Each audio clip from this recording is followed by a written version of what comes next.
Hello guys, कैसे हैं आप सब। उम्मीद करता हूँ आप सब बढ़िया होंगे, खुश होंगे। तो आज के इस वीडियो में एक्सप्लेन करने वाला हूँ Korean drama Pandora Bennett the paradise, जिसे 2023 में रिलीज किया गया है। इसकी IMDb पर रेटिंग है 7.6 आउट ऑफ 10। तो चलिए वीडियो को स्टार्ट करते हैं। अगर आपने अभी तक हमारे चैनल को सब्सक्राइब नहीं किए हैं तो प्लीज़ चैनल को सब्सक्राइब करके बेल आइकन को प्रेस कर लें, ताकि हमारे आने वाली वीडियो की नोटिफिकेशन आपको सबसे पहले मिले। एपिसोड की शुरुआत में हैच कंपनी के चेयरमैन जे हून, एच कंपनी के CEO डो जिन और एच कंपनी के डायरेक्टर सॉन्ग चुन को दिखाया जाता है, जो कि स्टेज पर होते हैं और पब्लिक उन्हें देख रही होती है। इन्होंने यहाँ पर एक नए प्रोजेक्ट को लॉन्च करते हैं जिसको चिप कहा गया है। इस चिप के अंदर बहुत सारी यादें होती है और अगर ये चिप किसी के अंदर लगा दिया जाए तो ये यादें उसके अंदर ट्रांसफ़र हो जाती है। वो आदमी कुछ भी कर सकता है। वहीं दूसरी ओर हमारी मेन हीरोइन टेरा को दिखाया जाता है, जो कि अपनी गाड़ी में जा रही थी और अपने फ़ोन के द्वारा हैच के जो प्रसारण हो रहा था उसे लाइव देख रही थी। तारा के पति का नाम जे हून होता है। तारा साथ में अपने पति जे हून के पास मैसेज भी करती है और उसे इस प्रोडक्ट की कामयाबी के लिए बधाई देती है। लेकिन जब टेरा अपनी गाड़ी लेकर यहाँ से जा रही होती है तभी हम देखते हैं उसकी गाड़ी के सामने एक कुत्ता आ जाता है, जिससे तारा की गाड़ी आउट ऑफ कंट्रोल हो जाती है, जिससे तारा किसी तरह संभाल लेती है। लेकिन तारा की गाड़ी अचानक से दूसरी गाड़ी के सामने आ जाती है और तारा यहाँ पर बाल बाल बचती है। बाद में तारा गाड़ी से निकलती है और दूसरी गाड़ी के अंदर जो बूढ़ी महिला थी उसे कह रही थी, हालांकि बूढ़ी महिला पूरी तरह से दिखाई नहीं गई है। वो उसे कहती है, माफ़ कर देना, मेरी गाड़ी के सामने कुत्ता आ गया था और इसी की वजह से मैं अपनी गाड़ी को संभाल नहीं सकी। ये बूढ़ी महिला कहती है, तुम एक कुत्ते से चौंक गए, लेकिन ये कुत्ता बहुत ही ज़्यादा प्यारा है। और जब ये कुत्ता तेरा पर भौंक रहा था तब तारा कुछ फ्लैशबैक को याद करती है और ये फ्लैशबैक तारा को कभी नहीं आए थे। इस फ्लैशबैक में कुत्ता उसकी ओर भौंक रहा था और वो जंगल में किसी के साथ भाग रही होती है और बाद में वो नॉर्मल हो जाती है। तारा यहाँ देखती है जिस गाड़ी के अंदर बूढ़ी महिला है वो एक हॉस्पिटल के अंदर जा रही है। उस हॉस्पिटल का नाम हॉर्नबुल मेंटल हॉस्पिटल था। अगले सीन में हम देखते हैं जहाँ पर तारा अपनी बहन के पास आ जाती है। इसकी बहन का नाम यूरा होता है। यूरा की यहाँ पर एक बुटीक होती है।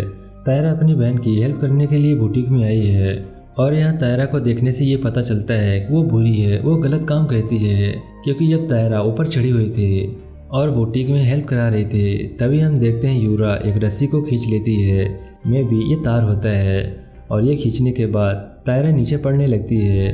वहीं पर एक झूमर होता है और तारा उसे पकड़ लेती है, लेकिन झूमर यहाँ पर टूट जाता है और जब तारा यहाँ पर गिरने वाली होती है तभी वो अपने एक बड़े फ्लैशबैक को याद करती है जहाँ पर वो बहुत सारे लोगों से लड़ रही थी और ये एक बहुत बड़ा कमरा होता है।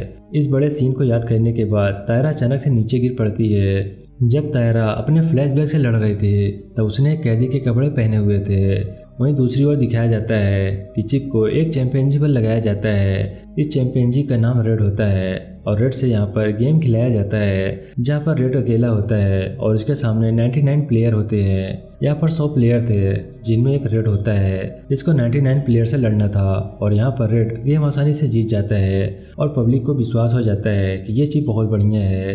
बाद में हम देखते हैं कि जब जे हून स्टेज पर आता है तो पब्लिक और मीडिया उसे पूछती है कि आप पॉलिटिक्स में जाना चाहेंगे, लेकिन जे हून मना कर देता है। अगले सीन में हम देखते हैं जहाँ पर सुंग चान अब रेड को अपनी लैब में ले आता है। यहाँ पर सुंग चान सबसे ज़्यादा समय रेड के साथ बिताता है और रेड उसे बहुत ज़्यादा पसंद है। अगले सीन में हम देखते हैं हॉस्पिटल में तारा की जाँच हो रही है। साथ में यूरा एक डॉक्टर से बात कर रही होती है। यहाँ पर यूरा डॉक्टर से कहती है, अब आपको तारा की गोलियां बंद करनी होगी, धीरे धीरे उसकी यादें आने लगी है। डॉक्टर भी कह देता है कि मैं ऐसा ही करूंगा और यहाँ पर तारा की याददाश्त के बारे में लगभग हर कोई जानता है। बाद में तारा यूरा को यहाँ पर बुलाती है और उसे कहती है, मुझे कुछ अजीब अजीब सी चीज़ें दिखाई देती है जहाँ मैं बहुत सारे लोगों से लड़ रही थी। और यूरा भी कह रही थी, आराम आराम से तुम्हें सब कुछ याद आने लगेगा। इसके बाद हम देखते हैं इन सभी की छोटी सी पार्टी होने वाली है, क्योंकि इनका प्रोडक्ट पूरी तरह से सक्सेस रहा। बाद में हम देखते हैं तारा इस पार्टी के लिए तैयार हो रही होती है, तभी उसकी बेटी उसके पास आती है, जिसके पास एक खिलौना होता है जो एक बंदूक होती है और इसकी बेटी का नाम जीवू होता है। जब जीवू अपनी माँ के ऊपर गन को करती है तो तारा को कुछ फ्लैशबैक का सीन याद आता है और बाद में जीवू उससे कहती है कि आगे से ऐसा कुछ मत करना। इसके बाद ये सभी बाहर आ जाते हैं और वहीं पर मिलते हैं, जहाँ ये सभी डोजिंग से पूछते हैं कि तुम्हारी पत्नी अभी तक क्यों नहीं आई। यहाँ पर डोजिंग की पत्नी का नाम हेसू होता है जो एक न्यूज़ एंकर होती है। यहाँ पर जे ह्यून बता रहा है कि इसकी एक मीटिंग होने वाली है और शायद वो लेट हो जाएगी। और अब हम हेसू को देखते हैं जो न्यूज़ दे रही होती है कि हैच का प्रोडक्ट पूरी तरह से सफल रहा। बाद में डोजिन कहता है कि मैं शराब लेने जा रहा हूँ और वो एक रूम में आ जाता है। और जब वो रूम में आता है तो वहाँ देखता है वहाँ पर यूरा होती है। बाद में यूरा डोजिन को किस करने लगती है और इसके बाद डोजिन भी उसे किस करता है। और अब हम हेसू को देखते हैं जो अपने ऑफिस में होती है। वहीं हम उसके ऑफिस के बाहर भी देखते हैं जहाँ पर एक आदमी आता है जो हेलमेट लगाया होता है और वो आदमी वहाँ पर खड़े वॉचमैन को एक गिफ्ट देता है और कहता है ये हेसू के लिए है, उसे दे देना। बाद में वॉचमैन हेसू के पास जाता है और कहता है कोई आपके नाम का गिफ्ट दिया है। और हेसू कहती है कि वो कौन था। वॉचमैन कहता है मैंने उसे देख नहीं पाया क्योंकि उसने हेलमेट पहना हुआ था। और इसके बाद हेसू उस गिफ्ट को खोलती है जिसके अंदर एक फ़ोटो होता है। वो फ़ोटो एक लड़की की होती है जो कि एक कैदी होती है जिसका नंबर 50 होता है।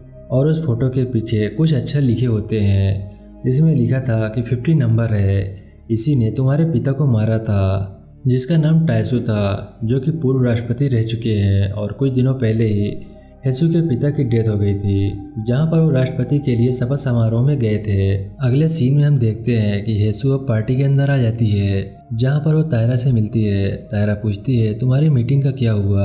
यहाँ पर हेसू कहती है कि वो कैंसिल हो गई है। और बाद में तायरा कहती है तुम्हारा पति काफ़ी देर से शराब लेने गया है, तुम जाकर मिलाओ। बाद में हम देखते हैं हेसू अपने पति को देखने चली जाती है और वो उसी कमरे में जाती है जहाँ पर यूरा थी। हेसू अपने पति को बुला रही थी। डोजिन और यूरा बाथरूम में होते हैं। डोजिन कह देता है कि मैं बाथरूम के अंदर हूँ। डोजिन यहाँ आराम से यूरा से कहता है तुम आराम से निकल जाना और तुम पकड़ी मत जाना। बाद में देखते हैं कि डोजिन बाथरूम से बाहर आ जाता है और हेसू से कहता है तुम्हारी मीटिंग का क्या हुआ, मुझे लगा कि तुम शायद देर से आओगी। हेसू कहती है कि मेरी मीटिंग कैंसिल हो गई। और वहीं हम देखते हैं यूरा बाहर आ जाती है और वहाँ से चली जाती है। लेकिन कुछ देर बाद हम देखते हैं कि हेसू को एक कान की बाली मिलती है। ये बाली यूरा की होती है और यूरा ने बाली को जानबूझकर वहाँ पर छोड़ दिया था ताकि हेसू को पता चल जाए कि उसके पति का अफेयर चल रहा है। बाद में जब सारे लोग बाहर बैठे होते हैं तभी टेसू अपने पति से इसका जिक्र भी करती है कि तुम इतनी देर से शराब लेने गए थे, क्या वहाँ मेरे आने से पहले कोई और आया था। और यहाँ इन दोनों में बहस हो जाती है। और अगले सीन में हम देखते हैं कि डोजिन अपनी गाड़ी में जाकर बैठ जाता है और वहाँ से जा रहा था। और बाद में हेसू भी उसका पीछा करती है लेकिन डोजिन उससे बच जाता है और वो सीधा यूरा के पास चला जाता है। बाद में वो दोनों इंटीमेट होते हैं और वहीं तायरा को दिखाया जाता है जो जेहुन के साथ होती है। और अब वो दोनों भी इंटीमेट हो रहे थे, साथ में कुछ वादे भी कर रहे थे जहाँ पर हेजुन कहता है चाहे कुछ भी हो जाए, चाहे तुम्हें कुछ भी चीज़ें याद आ जाए, लेकिन मैं तुम्हें हमेशा साथ दूंगा, मैं हमेशा तुम्हें फॉलो करूंगा और तुमसे ही प्यार करूंगा। और यहाँ पर तायरा भी ये सब बातें कह रही थी, चाहे मुझे कुछ भी याद आ जाए लेकिन मैं तुमसे ही प्यार करूंगी। ये दोनों अपने अपने वादे को निभा रहे हैं। वहीं हम देखते हैं हैच के लैब में एक आदमी आ जाता है जो कि मास्क लगाया हुआ होता है। पहले तो वो कैमरे को बंद कर देता है और बाद में रेड जो कि एक चैंपियंजी है उस पर हथौड़े से वार करता है और वो उसके सिर को फोड़ देता है। इसके बाद हमें हैच के तीनों लोगों को दिखाया जाता है जो कि स्विमिंग कर रहे होते हैं। बाद में वो बाहर आते हैं जहाँ जेहून डोजिन को कहता है कि तुम हेसू को ज़्यादा तंग मत करो, क्या कोई और है। डोजिन कुछ भी नहीं बोलता। जेहून कहता है कि अब तो मुझे तुम पर शक हो रहा है। जेहून कहता है कि तुम जिसे भी पसंद करते हो उसे अभी छोड़ दो और हेसू को ठेस पहचाना बंद कर दो। इसके बाद हम देखते हैं यहाँ पर सुंग चान होता है और उसके पास हैच से कॉल आता है। उसको बता दिया जाता है कि रेड के साथ क्या हुआ है। इसके बाद ये तीनों लैब के अंदर आ जाते हैं और देखते हैं यहाँ पर रेड का सिर फोड़ दिया गया है और उन्हें बताया जाता है कि यहाँ पर कोई आया था जिसने इसका सिर फोड़ दिया। शायद वो रेड के सिर से चिप को निकालने की कोशिश कर रहा था लेकिन उसे चिप नहीं मिली। इसके बाद एक महिला को दिखाया जाता है जो कि बहुत ज़्यादा पावरफुल होती है क्योंकि उसके पास कई सारे आदमी काम करते हैं और वो काला कोट पहने हुए है। यहाँ पर ये महिला भगवान बुद्ध की पूजा करती है। जब वो बाहर आती है तो उसके साथ कई लोग होते हैं जो कि इसके साथ काम करते हैं। अगले सीन में हम देखते हैं हेसू घर पर होती है और वो खुद को मारने की कोशिश करती है। तभी हम देखते हैं तायरा उसके पास आ जाती है और उसे बचा लेती है। बाद में तायरा हेसू को एक कमरे में ले जाती है और हेसू शांत हो जाती है और अब वो अपने सिक्योरिटी से बात कर रही होती है और वो उससे हैनवुड मेंटल हॉस्पिटल के बारे में पूछती है। बाद में हम देखते हैं तायरा चाय लेकर आ जाती है और सिक्योरिटी हेंसू को बताता है कि मेंटल हॉस्पिटल की डायरेक्टर किम सुन डियोक है और तायरा भी इसे देख रही होती है। और तायरा वही सीन को याद करती है जो कि एपिसोड के शुरुआत में दिखाया जाता है, जहाँ पर वो बूढ़ी महिला गाड़ी के अंदर होती है। बाद में वो हैनवुड मेंटल हॉस्पिटल में जा रही थी।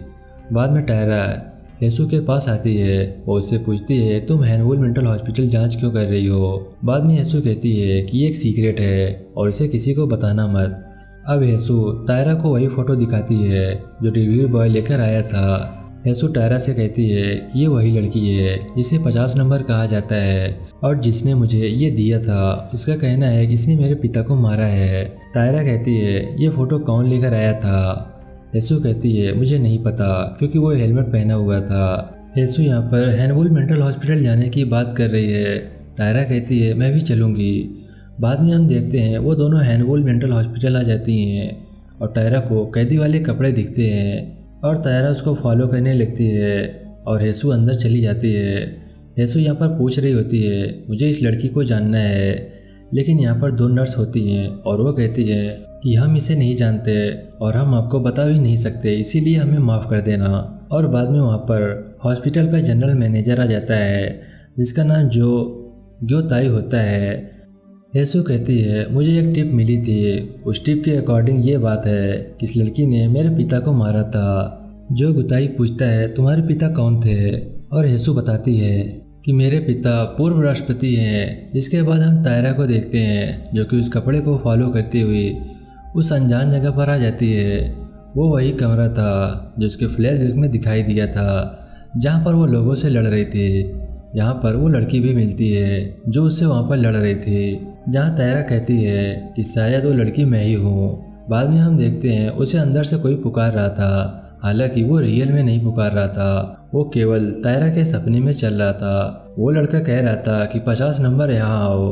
तायरा को पता चल चुका था कि ये लड़की जो है वो 50 नंबर है। बाद में तायरा वही सीन देखती है जहाँ पर वो कई लोगों से लड़ रही थी, साथ में उसे कुछ ट्रेनिंग भी दी जाती है। इसके बाद तायरा को विश्वास हो जाता है कि 50 नंबर कोई और नहीं बल्कि मैं ही हूँ।